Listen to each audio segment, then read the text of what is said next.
Hey everyone, I just wanted to participate in the 7 question design challenge that's up and running on YouTube.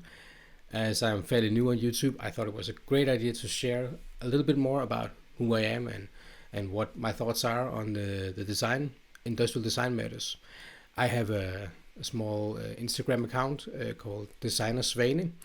I will link it in the YouTube description below, and also there will be a lot of other people who has already participated in the 7 question design challenge. I will link them below as well, of course, and yeah, let's just get to it. So the first question is industrial design. It's a fairly uncommon skill or field, and how did I discover it?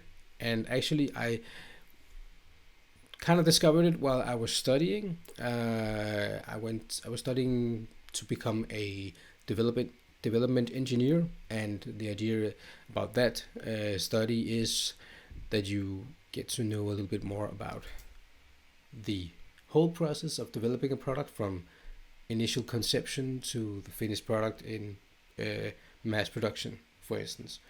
During my studies, I realized that there was this part of this whole process that involved industrial designers and all this way of coming up with new ideas and conceptual thoughts. And that piqued my interest, of course.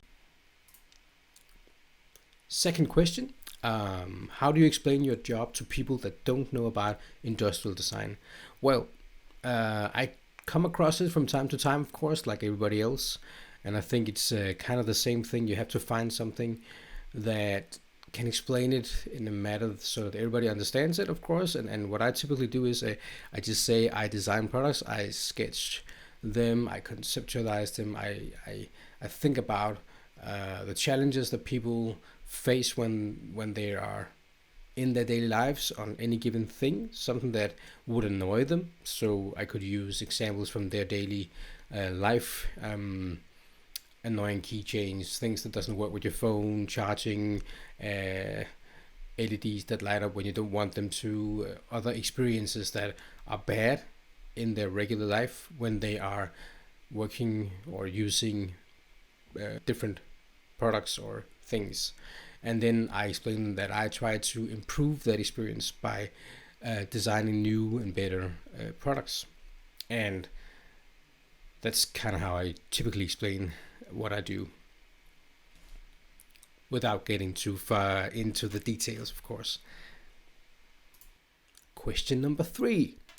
What inspirations have developed your ID style? Now, this is an interesting one because I think I get inspired by a lot of different things, and I use social media a lot. Like, of course, Instagram is the one I primarily use, but I also use Pinterest a lot and Muesli.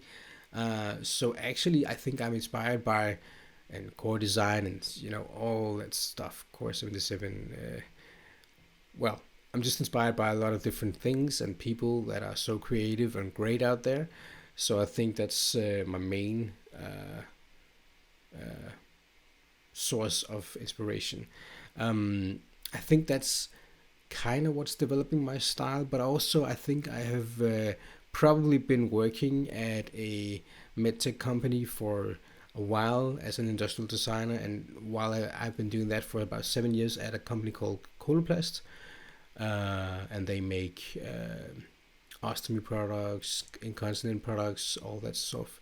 And what I realized when I was working with that was that you needed to have more a specific empathy to the way that you design your products. So it's not only about a good experience, but it's also a lot about what the product convey.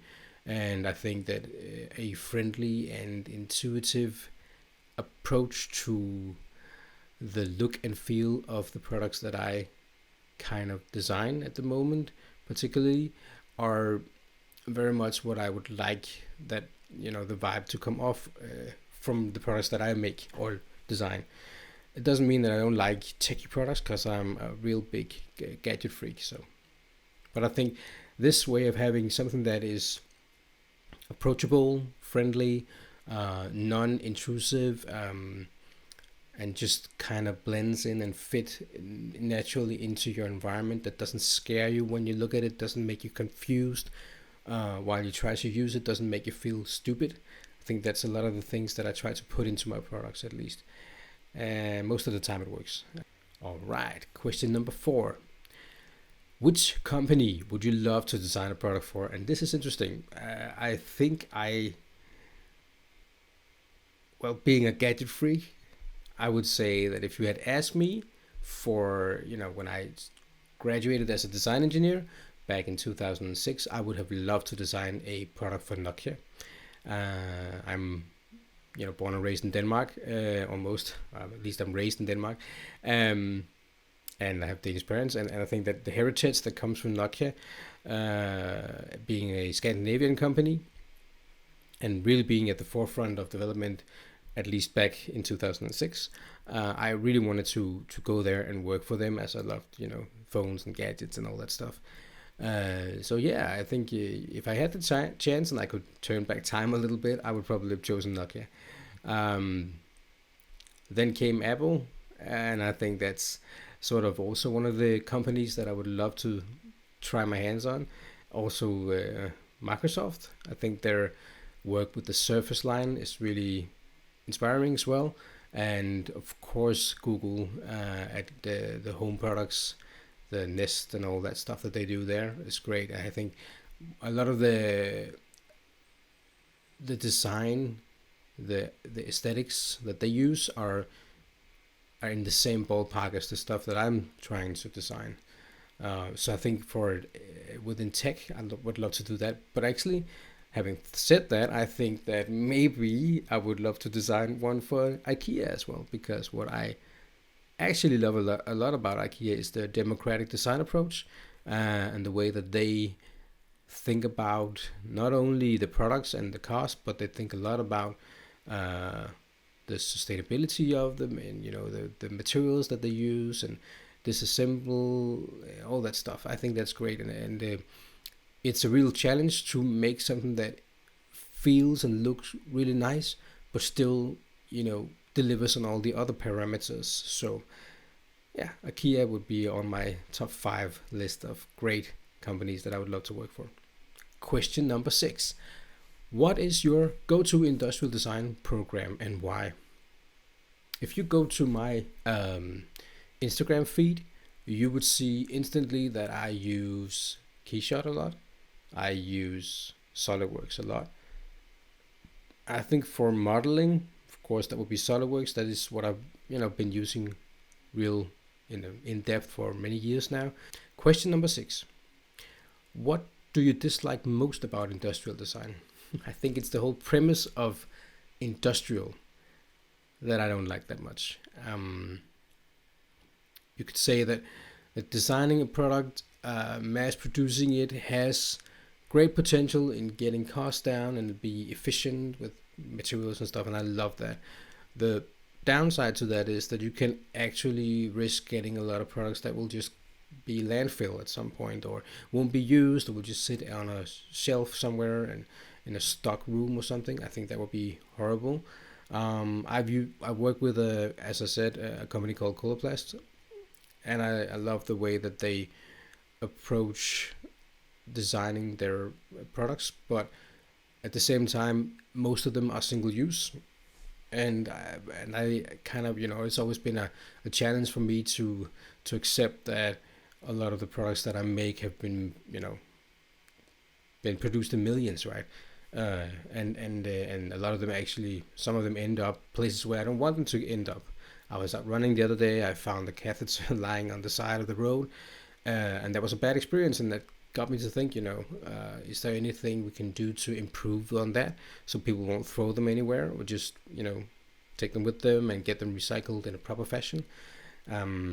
So I think that's what I don't like about it, the impact it has on our environment. Okay, last question. What makes an industrial design good?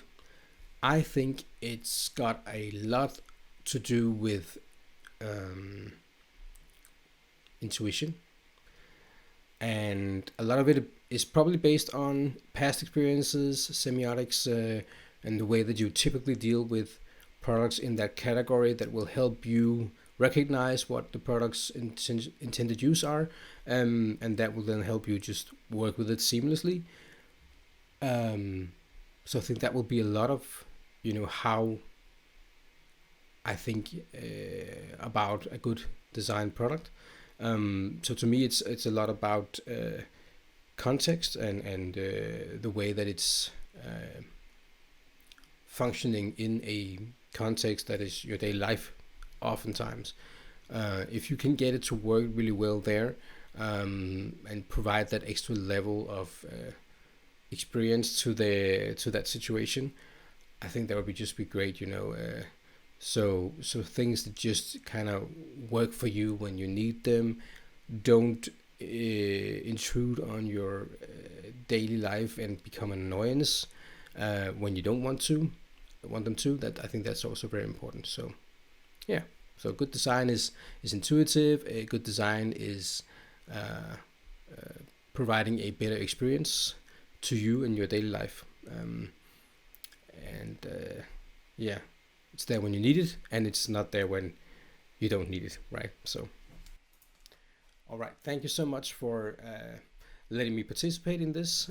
I hope you got a few insights out of this. At least it was great for me to just talk about it. Let me know in the comments below if you wanted me to address another topic, or if there's anything else you would like to hear. I might maybe want to do another video of this sort if you think this is interesting to listen to. All right, take care and have a good one. Yeah.